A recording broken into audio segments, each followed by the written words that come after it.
شیطان اس نے اللہ کے حضور قسم کھائی کہ میں تیرے بندوں کو تیرے تک نہیں آنے دوں گا، ان کے دائیں سے آؤں گا، ان کے بائیں سے آؤں گا، آگے سے آؤں گا، پیچھے سے آؤں گا، چاروں طرف سے حملہ۔ کدھر بھاگے گے؟ ظالم دو راستے بھول گیا، اوپر والا اور نیچے والا۔ جب بندہ دعا کے لیے ہاتھ اٹھاتا ہے یا سر سجدے میں رکھ دیتا ہے، شیطان کچھ بھی نہیں کرتا۔ اس نے خود اللہ کے سامنے قسم کی ہے، مجھے تیری عزت کی قسم، ان بندوں کو تیرے تک نہیں آنے دوں گا، چاروں طرفیں گھیر لوں گا۔ تو اس کے بڑے مکر و فریب اور بڑے طریقے۔ مطاف کے اندر کنکروں پر پیشانی رکھ کے ایک بندہ زاروں کے تار رو رہا ہے اور کیا کہتا ہے، اے اللہ مجھے معاف کر دے، ورنہ قیامت کے دن مجھے نابینا اٹھانا، تیرا کیا تیرے بندوں کا سامنا بھی نہیں کر پاؤں گا۔ اتنے درد سے روتا ہے کہ چلنے والوں کے قدم رکتے ہیں۔ سر پہ کپڑا ڈالا ہے، زاروں کے تار، سسکیاں لے لے کے، ہچکیاں لے لے کے روتا ہے۔ کوئی اس کے پاس کھڑا ہو گیا، اس کی کمر پہ ہاتھ پھیر کے کہتا ہے، حوصلہ رکھ، اللہ بڑا کریم ہے، اللہ معاف کر دے گا۔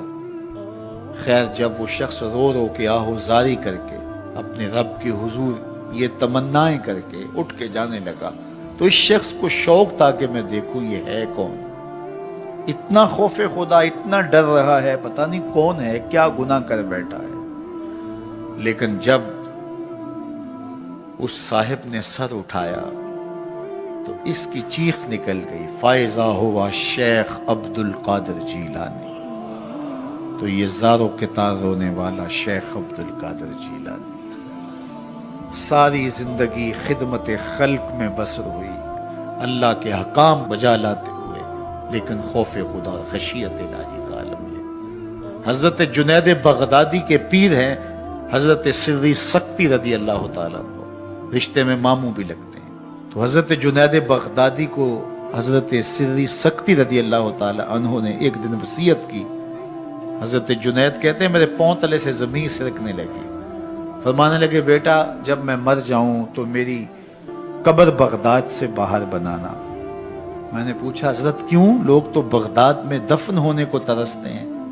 کہا میری بدعمالیوں کی وجہ سے بغداد کی مٹی میری لاش قبول کرنے سے انکار نہ کر دے۔ الذین یبیتون لربہم سجدا وقیاما، یہ وہ لوگ ہیں جو اپنی راتیں سجدے میں اور قیام میں بسر کرتے ہیں۔ ہم تو 4 نمازیں تسلسل سے پڑھ لیں تو بے نمازیوں کو حقیر سمجھنے لگ جائیں، لیکن یہ کیا ہے، زندگی ذکر و فکر میں گزرتی ہے، سجدہ و قیام میں راتیں بسر ہوتی ہیں، لیکن عرض کیا کرتے ہیں، مالک ہم سے جہنم کا عذاب پھیر دے۔ آؤ میں اور آپ اپنے گریبان میں جھانکیں، اپنے من میں اتریں، اللہ نے ہمیں کتنی نعمتیں عطا کی ہیں، کیا کچھ نہیں عطا کیا۔ ہماری راتیں کیا قیام اور سجدوں میں بسر ہوتی ہیں۔ ہماری 5 نمازیں بھی پوری ہیں، اگر ہماری 5 نمازیں بھی پوری نہیں اور سجدہ و قیام بھی ہمیں نصیب نہیں ہے تو پھر افسوس ہے ہمارے جینے۔ جب کسی سے پیار پیدا ہوتا ہے تو پھر یہ آرزو مچلتی ہے کہ میں اس کے ہونٹوں سے سنوں کہ میں تم سے پیار کرتا ہوں۔ تو بندہ ہو کے پیار رب سے کرتا ہے تو پھر دل میں آرزو تو مچلتی ہے کہ کانوں میں کوئی نغم رس بولے اور کوئی مجھے کہے کہ تم پیار کرتے ہو تو وہ بھی تم سے پیار کرتا ہے، تو زندگی کی ساری تھکن اتر جائے۔ تو کہا کہ یہ سننا چاہتے ہو نا، یہ آرزو ہے نا تمہاری، تمہارے رت جگے، تمہاری راتوں کی تنہائیوں میں سجدے، تمہارا دن رات رکوع قیام اور تمہارا اس کے حضور پیچ و تاب اور اضطراب اور زندگی کا یہ سارا تمہارا لف و نشر اس کی ذات کی رضا کے لیے ہے نا۔ تم چاہتے ہو کہ ہمارا رب ہم سے راضی ہو جائے، کبھی کعبے کے چکر کاٹ رہے ہو، کبھی پتھروں کو چوم رہے ہو، حجر اسود کو چوم رہے ہو، کبھی ملتزم پہ لپٹ لپٹ کے آہوزاریاں کرتے ہو، کبھی مطاف پہ پیشانی رگڑتے ہو اور کبھی حتیم میں روتے ہو۔ تم اسی تڑپ میں ہو نا، یہی بتانا چاہتے ہو نا کہ ہم تجھ سے پیار کرتے ہیں، یہی بتانا چاہتے ہو نا کہ ہم تجھ سے محبت کرتے ہیں۔ کبھی سحری کے وقت مصلی بچھاتے ہو، تمہارے آنسو مصلی میں جذب ہوتے ہیں اور مصلی بھیگ جاتا تمہارے آنسوؤں سے، کوئی دیکھ نہیں رہا ہوتا، لیکن تمہارے دل سے یہ ہوک اٹھتی ہے جس کے لیے یہ آنسو جذب ہو رہے ہیں وہ تو دیکھ رہے نا۔ تمہیں یقین ہوتا ہے لیکن محبت میں عجب تکرار کی خو ہے، کہو نا کہ مجھے تم سے محبت ہے، تو پھر یہ خو جو طبع کے اندر ہے، بندہ سننا چاہتا ہے، وہ بےتابیاں اسے تنگ کرنے لگ جاتی ہیں، اس کے اندر اداسیاں پیدا ہوتی ہیں کہ یار میں تو اس سے پیار کرتا ہوں، میں تو اس سے محبت کرتا ہوں، وہ بھی کرتا ہوگا، یہ تو یقیناً اس نے مجھے توفیق سجدہ نصیب ہی تب کی ہے، لیکن میں بھی تو سننا چاہتا ہوں کہ وہ مجھ سے پیار کرتا ہے، میرے سجدوں کا مل ڈالا ہے اس نے۔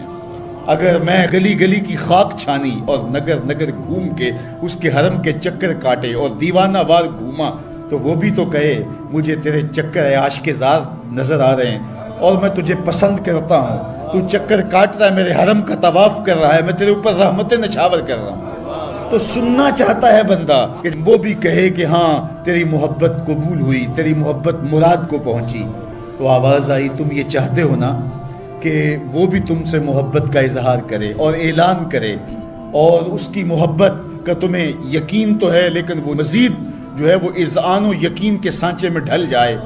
تو کہا کہ یہ اگر تم چاہتے ہو تو تم ایک طریقہ بتاتا ہوں، تم محبت کا جواب چاہتے ہو، تم ان سجدوں کا جواب چاہتے ہو، تم طواف اور ان چکروں کا جواب چاہتے ہو، تو تمہیں بتاتا ہوں میرے رسول کی چوکھٹ پہ آؤ اور ان کی اتباع کرو، ان کی اتباع کرو۔ تم نکلے تو محبت کرنے تھے، تم عاشق زار بنے تھے، لیکن یحببکم اللہ، وہ خدا ہو کہ تم سے محبت کرے گا۔ اچھا، یہاں میں ایک اور جملہ کہنا چاہوں گا، اور وہ یہ کہ یہاں ذکر کیا گیا حضور کی اتباع کا، تو اتباع سے قبل بھی محبت، اتباع کے بعد بھی محبت۔ قل ان کنتم تحبون اللہ فاتبعونی یحببکم اللہ، یعنی اتباع سے پہلے بھی محبت، اتباع کے بعد بھی محبت۔ تو کوئی اتباع لالچ میں بھی ہوتی ہے، کسی غرض میں بھی ہوتی ہے کہ میں اس کی بات مانوں تو مجھے یہ ملے گا، لیکن کہا کہ تم نے میرے رسول کی اتباع ایسی کرنی جس کے آگے بھی محبت ہو، جس کے پیچھے بھی محبت ہو۔ جب تم محبت کے دائرے میں رہ کے اتباع اور فرما برداری اور انقیاد اور اطاعت کے زمرے میں آ جاؤ گے تو پھر تم تو نکلے تھے رب سے پیار کرنے کے لیے، لیکن وہ رب ہو کے خود کہتا ہے میں اب تم سے پیار کرتا ہوں، اور درمیان میں اتباع میرے حضور کی آئی۔ یہ مائک جس کمپنی نے بنایا ہے، جب ہم مارکیٹ سے خرید کے لائے تھے تو اس کے ساتھ ایک چھوٹی سی بک بھی آئی تھی جس میں یہ بتایا گیا تھا کہ اس کو ہم نے استعمال کیسے کرنا ہے، خرابی کی صورت میں اس کی اصلاح کیسے ہوگی، اور اگر اس کے مطابق ہم اس کو استعمال کریں، جس طرح کی بیٹری اس کے اندر آنی چاہیے تو وہ ڈالیں گے تو دیر تک اس کے فوائد اور ثمرات حاصل کرتے رہیں گے۔ لیکن اگر ہم اس کتاب کو جو اس کے ساتھ ہمیں ملی تھی، جس کمپنی نے اسے بنایا ہے، تو اس کا طریقہ استعمال ساتھ بتایا ہے، اس کتاب کو پھاڑ کے پھینک دیں گے یا اس کو لپیٹ کے کہیں اونچی جگہ پہ رکھ دیں گے اور اس کو اپنی مرضی سے چلانا چاہیں گے تو پھر اپنی مرضی سے ہم اس سے فائدہ حاصل نہیں کر پائیں گے۔ تھوڑا وقت فائدہ حاصل ہوگا لیکن نتیجہ کچھ بھی نہیں ہوگا۔ تو جو کمپنی کوئی چیز تیار کرتی ہے تو اس کا طریقہ استعمال بھی ساتھ چھوٹی سی بک کی صورت کے اندر آپ کو دیتی ہے۔ تو جس مالک نے حضرت انسان کو بنایا ہے اس نے ساتھ کتاب اللہ کو بھی بھیجا ہے کہ اس کو پڑھتے جاؤ اور اپنی زندگی کو سنوارتے جاؤ، اس کے مطابق زندگی گزاریں گے تو زندگی سوکھی ہوگی، اور اگر زندگی اپنی خواہش پہ گزاریں گے اور غلاف میں لپیٹ کے قرآن مجید کو اوپر رکھ دیں گے اور وہاں سے دیکھ کر کے اس کو آپریٹ نہیں کریں گے اس جسم کو، تو پھر نتیجہ وہی ہوگا جو عمومی طور پہ متوقع ہے۔ تو اس لیے التمسک بکتاب اللہ، اللہ کے بتائے ہوئے طریقہ حیات کے مطابق زندگی گزارنا ہو تو قرآن مجید کے بغیر ایک قدم بھی نہیں چلا جا سکتا۔ گر تو می خواہی مسلمان زیستن، نیست ممکن جز با قرآن زیستن، اگر تو مسلمان بن کے جینا چاہتا ہے تو قرآن مجید کے بغیر ایک قدم بھی نہیں چل سکتا۔ تو اس کتاب کے ساتھ تمسک اختیار کرنے کی تلقین کی۔ اللہ کے محبوب نے ارشاد فرمایا کہ میں تمہارے اندر دو بھاری چیزیں چھوڑ کے جا رہا ہوں، ان کو مضبوطی سے تھام لو گے تو کبھی گمراہ نہیں ہوگے۔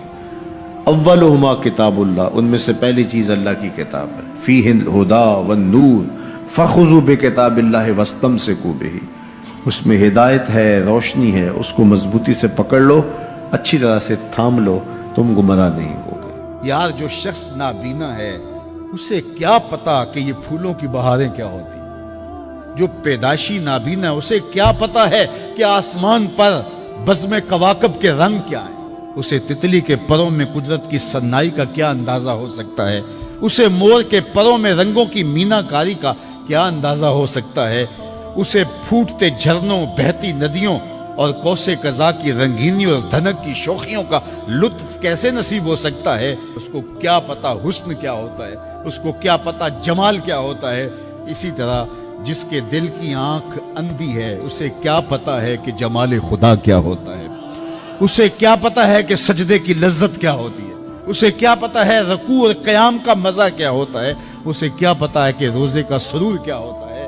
تو اگر ہم اپنے دل کے میل اتاریں گے تو دل کی آنکھیں کھلیں گی تو پھر زندگی کا لطف آنا شروع ہوگا، پھر پتہ چلے گا اسلام کیا ہے، پھر پتہ چلے گا دین کیا ہے۔ اللہ اکبر۔ اسی لیے قرآن نے کہا من کان فی ہذہ اعمی فہو فی الآخرۃ اعمی واضل سبیلا، جو دنیا میں اندھا رہا کل قیامت کے دن بھی نابینا اٹھایا جائے۔ اس سے ان آنکھوں کی بے نوری مراد نہیں ہے، دل کی بے نوری مراد ہے۔ اقبال نے کہا تھا دل بینا بھی کر طلب خدا سے، کہ آنکھ کا نور دل کا نور نہیں، آنکھ کا نور اور ہے، دل کا نور اور ہے۔ تو جس طرح آنکھ بے نور ہو جائے، آنکھ پر دھند، جالا، ککرے اور سفید اور کالا موتیا اتر آئے، تو ہم سب کچھ بیچ کر کے بھی آنکھوں کا نور خریدنے کی کوشش کرتے ہیں۔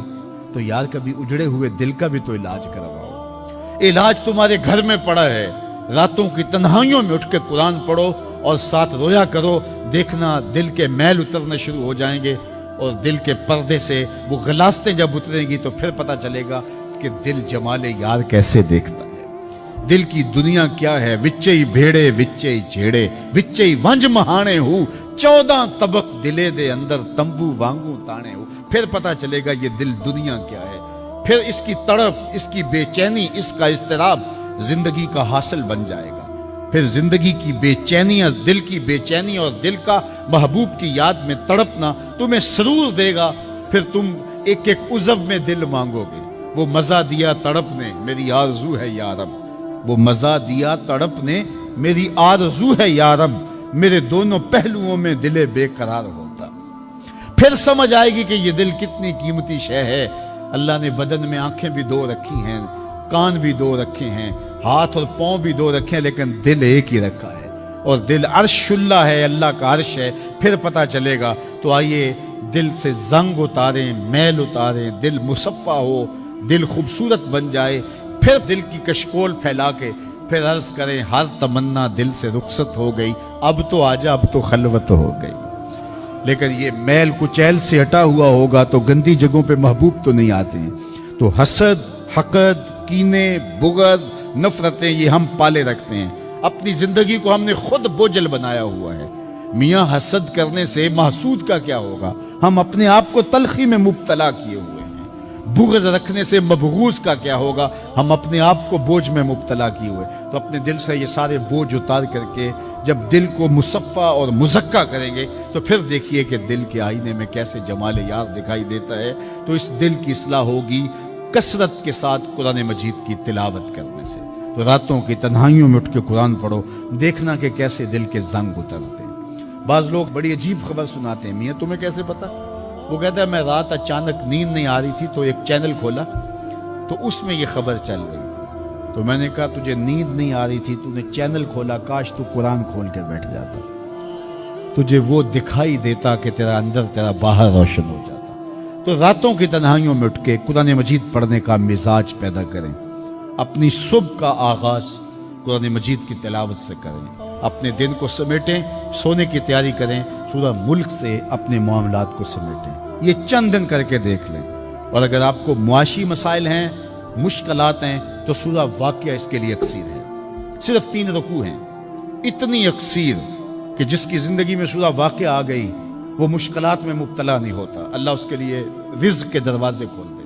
مدینے کی گلی سے میرے حضور کا گزر ہوا، ایک ایسا مکان بن رہا تھا جس طرز کے مکان کو حضور پسند نہیں کرتے، تو پوچھا یہ کس کا مکان ہے؟ کہا فلاں انصاری کا۔ حضور گزر گئے، کسی نے اس کو جا کے بتایا حضور تیری گلی سے گزرے تھے، تیرے مکان کو دیکھا، شاید حضور کو پسند نہیں آیا۔ چہرہ بتا رہا تھا حضور کا کہ تیرا مکان اچھا نہیں لگا۔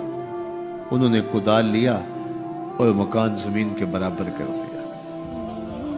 چند دن کے بعد حضور کا پھر گزر ہوا تو دیکھا کہ مٹی کا ڈھیر پڑا ہوا ہے، ملبہ پڑا ہوا ہے۔ کہا اس شخص کو بلاؤ، بلایا گیا، کہا میں گزرا تھا، تیرا مکان بن رہا تھا، اب مٹی کا ڈھیر پڑا ہے۔ حضور نے گرا دیا۔ فرمایا کیوں؟ عرض کی سنا تھا آپ کو پسند نہیں، سنا تھا آپ کو پسند نہیں۔ میں اور آپ اپنے اندر اترے اور دیکھیں ہمارا کیا کیا حضور کو پسند ہے۔ محمد دی زیارت محمد دے رنگ وچ اے ٹھگ بازیاں جانے پیارا محمد صلی اللہ علیہ وسلم۔ جب ان کے ہوئے تو پھر اپنی خواہش رہی کہاں؟ اپنی رضا کو محبوب کی رضا میں فنا کر دینے کا نام ہی تو محبت ہے۔ تیرے ہندیاں سندیاں محبوبہ، میں کافر ہواں جے میں ہواں، اپنی نفی کرنے کا نام ہی تو محبت ہے۔ لیکن میں اپنی خواہشات کا پتلا ہوں اور عاشق رسول بھی ہوں، کیسی عجیب کہانی ہے۔ میں اپنی آرزوؤں کا بندہ بھی ہوں اور عاشق رسول ہوں، کیسی عجیب کہانی ہے۔ جب ان کے ہو گئے پھر اپنا کچھ نہ رہا۔ محبوب کی رضا میں اپنے آپ کو گم کرنے کا نام محبت ہے۔ جب ان کے ہوئے تو پھر زندگی کا جمال، زندگی کا نور نصیب ہوا، زندگی کی حقیقتیں ہاتھ آ گئی۔ میں عاشق رسول کہلاتا ہوں، حج اور عمرے بھی کرتا ہوں۔ میں 1.25 لاکھ مرتبہ جو ہے وہ ہر ہفتے میں درود بھی پڑھتا ہوں۔ میں محفل میلاد کرواتا ہوں، پوری دنیا کے نعت خواں جمع کرتا ہوں، لیکن حضور کی سنت چہرے پہ سجانے کی توفیق نہیں ہے۔ مجھے حضور علیہ الصلوۃ والسلام کے بتائے ہوئے طریقے کو اختیار کرنے کی ضرورت نہیں ہے۔ صاحب سوچیں، کہیں آپ اپنے آپ سے دھوکہ تو نہیں کر رہے؟ ان سے تو نہیں کیا جا سکتا۔ ان سے دھوکہ کون کرے؟ وہ تو جانتے ہیں کون کہاں کھڑا ہے۔ میرے حضور بولے یاری لا تو پاک نبی سنگ، اے پر پوری یاری، یاری لا تو پاک نبی سنگ، اے پر پوری یاری، پھر درود قبول ہے تیرا لکھ نہ لو ایک بار۔ پھر نہ لاکھ مرتبہ پڑھنا، ایک بار ہی پڑھ لینا وہ بھی قبول ہے۔ اشہد بلال عند اللہ اشہد، پھر بلال کا اشہد بھی قبول ہے۔ وہ چہرہ اور چہرے کا دل نہیں دیکھتے، بندے کا دل دیکھتے ہیں۔ تو جب تم اپنے باطن کو حضور کے نام پہ لگاؤ گے تو پھر ایک ایک عمل ان کی سنت کی اتباع میں۔ یہ صوفی کی علامات ہیں۔ رنگ برنگے کپڑے پہن لینے سے صوفی نہیں بنتا، مختلف رنگوں کے پٹکے باندھ لینے سے صوفی نہیں بنتا، صاحب بھنگ گھوٹ کر پینے سے صوفی نہیں بنتا، ڈھول کی تھاپک پر ناچنے اور رقص کرنے سے صوفی نہیں بنتا، مختلف تصوف کی اصطلاحات کو یاد کر لینے سے صوفی نہیں بنتا، محمد عربی کی غلامی سے صوفی بنتا ہے، حضور کی چوکھٹ کی فقیری سے صوفی بنتا ہے۔ طائف کے بازاروں میں لوگوں نے پتھر تک مارے، نالین خون سے زخمی ہو گئے، اور ادھر سے حکم بھی آتا ہے محبوب بولو تو صحیح۔ ان پہاڑوں کو ایسے جو ہے وہ جوڑیں گے کہ یہ درمیان میں پس کے رہ جائیں گے، عذاب کے فرشتے حاضر ہو کے پیشکش کرتے ہیں، لیکن میرے حضور فرماتے ہیں نہیں، میں رحمت بن کے آیا ہوں۔ وہی رحمت للعالمین نبی فتح مکہ کے دن حکم دیتے ہیں کہ ابن خطل کو قتل کر دو، اس کی لونڈیوں کو قتل کر دو۔ یہ حضور کا گستاخ تھا، ہجب کیا کرتی تھی اس کی لونڈیاں، گا گا کے حضور کی اہانت کیا کرتی تھی۔ اس نے سوچا بچنے کی کوئی صورت نہیں ہے تو کعبۃ اللہ کے پردے کے اندر چھپ گیا۔ پوچھا گیا یہ تو کعبہ کے پردے کے اندر چھپ گیا ہے، یہاں پناہ لے لی ہے؟ کہا یہیں سے نکال کے قتل کر دو. یہ میرے نبی کا اختیار ہے. حضور چاہیں تو معاف کر دیں, حضور چاہیں تو حکم صادر کریں کہ ان پر حد جاری کر دی جائے, ان کو سزا دی جائے. اس لیے ہمارے اوپر لازم ہے کہ جس کا جرم ثابت ہو جائے اس کو قرار واقعی سزا دی جائے. ایک تو بات یہ ہوئی کہ جو عمومی طور پہ مختلف جگہوں پہ بیٹھ کے یہ چیختے ہیں کہ حضور نے تو معاف کر دیا, تو آپ معاف کیوں نہیں کرتے؟ آپ اتنے سخت کیوں ہو گئے ہیں؟ آپ حضور کے ماننے والے نہیں ہیں؟ تو میں نے کہا صاحب یہ سنت اختیار کیجئے, اپنے دشمنوں کو معاف کر دیجئے, باقی کسی کے دشمنوں کو معاف کرنے کا آپ حق تو نہیں رکھتے. میں اس معاشرے کا ایک معزز شہری ہوں, توہین عدالت کر دی کسی نے تو مجھے اختیار دو نا کہ میں معاف کر دوں. کیا تم مجھے اس بات کا اختیار دیتے ہو کہ آپ کی عدالت کی توہین ہوئی اور میں اس کو معاف کر دوں؟ آپ کہیں گے آپ تو ہمارے شعبہ کے شخص نہیں ہیں. اچھا پاکستان کے سارے وکیل جمع ہو جائیں اور وہ کہیں کہ چلو اس کو ہم معاف کر دیتے ہیں, تو کیا تم تمام وکلاء کو اس بات کا حق دیتے ہو کہ وہ عدالت عظمیٰ کی توہین معاف کر دیں؟ یار جب توہین عدالت کی معافی آپ نے میرے اختیار میں نہیں دی تو رسول اللہ کی اہانت کی معافی کسی نے تمہارے اختیار میں بھی نہیں دی. یہ بات اچھی طرح سن لو, یہ بات اچھی طرح سمجھ لو کہ یہ تمہارا اختیار نہیں ہے, یہ صرف رسول اللہ کا اختیار ہے. حضور کے اختیار میں تم کون ہوتے ہو تصرف کرنے والے؟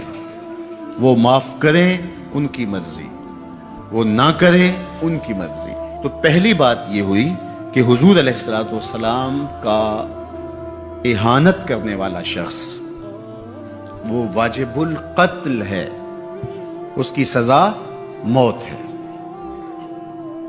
اور یہ قرآن کا آئین ہے, یہ احادیث سے ثابت شدہ نتیجہ ہے. پاکستان کا آئین, پاکستان کا دستور یہ بتاتا ہے, 295C میں بھی ساری بحث کے بعد یہ قانون بنا تھا کہ جو شخص حضور کی اہانت کرے وہ واجب القتل ہے, اس کو سزائے موت دی جائے گی, اس کو پھانسی پہ چڑھایا جائے گا. جب پاکستان کا آئین بنا ہے, پاکستان کا قانون بنا, پھر کیوں بنایا ہے اگر اس قانون کو نافذ نہیں کرنا؟ اب تک پاکستان کے اس قانون کو عملی طور پہ کسی پر بھی نافذ نہیں کیا گیا. جب سے یہ قانون بنا ہے یہ قانون کی حد تک ہے اور غیر مؤثر ہے. اور یہاں سزائے موت ہوئی بھی تو پاکستان کی اعلیٰ عدالت نے اس کا جس اجلت میں فیصلہ کیا وہ آپ کے سامنے ہے. اس فیصلے نے امت مسلمہ کو دکھی بھی کیا ہے, مضطرب بھی کیا ہے, عدالتوں سے لوگوں کا اعتماد بھی اٹھ گیا ہے. اور دوسری بات, ان حالات کے اندر پاکستان کے وزیر اعظم نے جس طرح جلتی پر تیل ڈالا ہے اور جس طرح کی گفتگو کی ہے, کیا ایک وزیر اعظم کو یہ زیبا ہے؟ رعایا اولاد کی طرح ہوتی ہے. اس تقریر نے جلتی پر تیل کا کام کیا. تیسری بات میں آپ سے یہ کہنا چاہوں گا کہ اس وقت ہم پراکسی وار میں ہیں. ہمارا دشمن ہمارے وجود کو برداشت نہیں کرتا. ہم ایٹمی قوت ہیں اور وہ ہمیں صفحہ ہستی سے مٹانا چاہتا ہے.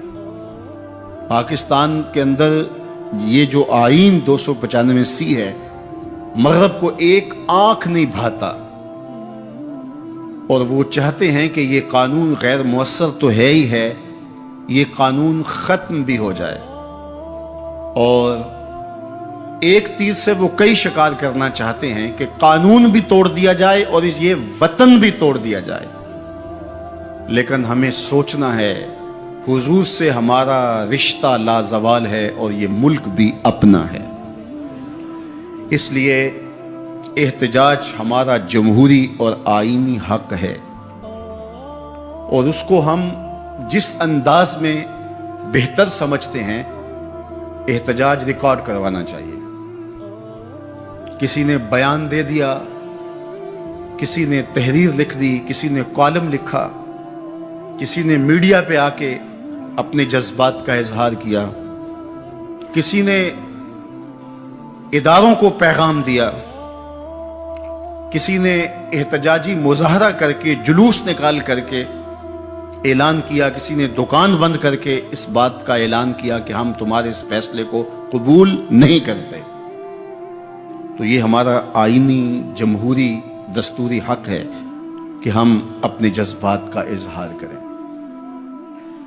لیکن ہمیں اس موقع پہ گہری نظر رکھنا پڑے گی کہ دشمن اس سے فائدہ حاصل نہ کرے۔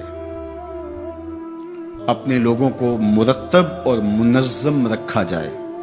جذبات کے اس ماحول کے اندر بھی ہم اپنی گفتگو کو پورے غور و فکر کے ساتھ تول کے بولنے کا مزاج بنائیں، تاکہ ملک کے اندر کوئی ایسی صورتحال پیدا نہ ہو۔ اللہ میرے وطن کی حفاظت کرے اور ہم سب کو حضور علیہ الصلوۃ والسلام کے ساتھ لازوال محبتوں کا جو رشتہ ہے اس کو نبھانے کی توفیق دے، حضور کے سامنے حشر کے دن ہم شرمندہ نہ ہوں۔